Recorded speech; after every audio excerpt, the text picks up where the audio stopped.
Hello, Kathryn Lovewell here from the Teacher Sanctuary, reporting in for M.A.D. May. Yes, we're focusing on making a difference throughout May. So today I thought it would be fantastic to explore Mental Health Awareness Week. That's what it is this week. We're looking at mental health issues, and the Mental Health Foundation have got some very interesting material, and they're focusing on relationship as their main theme this year. So this Mental Health Awareness Week was set up in 2000. So this is their 16th year. And what's curious is that the stigma of mental health is still very, very high. 9 out of 10 people still experience discrimination, report discrimination. So what's curious for me is that I think even the term mental health has negative energy to it. So whilst we can't change that, I love the idea of looking at well-being, shifting it, looking at even saying mind health sounds better. Maybe it was just my generation, but the word mental it's not a positive word, is it? Which is just such a shame, because our mental, emotional and physical health all are vitally important for our ability to flourish.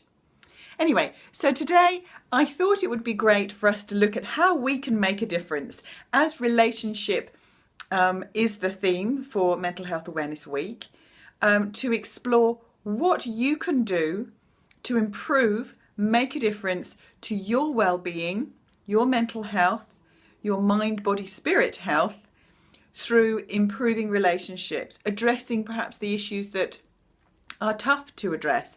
Family relationships can be really challenging. What could you do to improve or change, or maybe even reach out? What is it that may improve your relationship with your children? I know that it's really tense in my house at the moment with double exams going on, and I'm really being mindful and conscious of looking at how I can ease their path. Sometimes I'm successful, sometimes I'm not. Nonetheless, at least I am endeavouring to stay in awareness of what I can do to make a difference to our relationship and to their day, their lives, their coping mechanisms and such like. So I've got a few very interesting bits of information here, which, forgive me, I do need the old glasses for this now. So this is an article from the International Business Times looking at Mental Health Awareness Week for this year. So a few facts and figures and why it's so important. So the Mental Health Foundation, this charity, is highlighting how vital relationships are, and that we simply cannot flourish as an individual or as a community without healthy relationships. And I think this is so important. I know that I have literally left schools, left a job, because the relationship with my head of department was so dysfunctional, and I didn't have the skills at the time to be able to address the bullying that was going on and the unhealthy behaviours that I was trying to deal with, unnecessarily have to deal with. So obviously we find negative behaviours in our homes, in our schools, in our departments, in other workplaces, in our communities.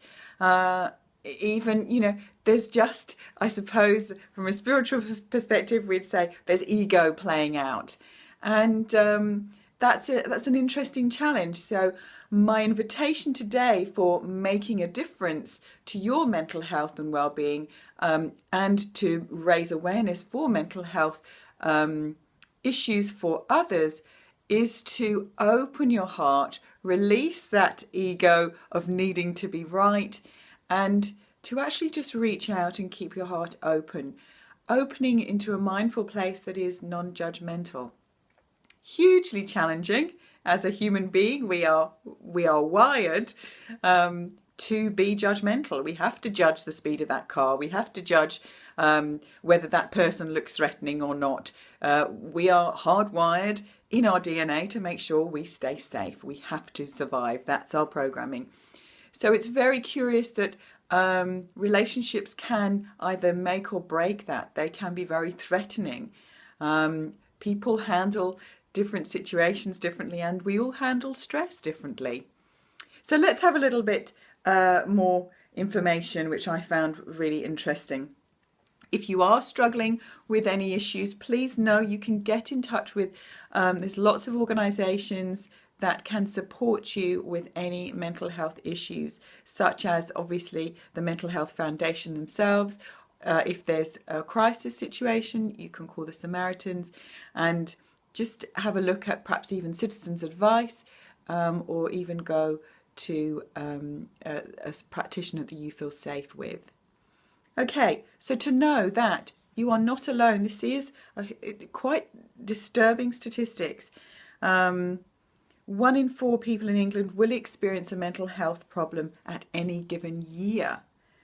Major depression is thought to be the second leading cause of disability around the world, contributing to suicide and ischemic heart disease. I mean, it's shocking. So it demonstrates this mind-body connection that I'm often harping on about, how important the mind health, the emotional health is to our physical health.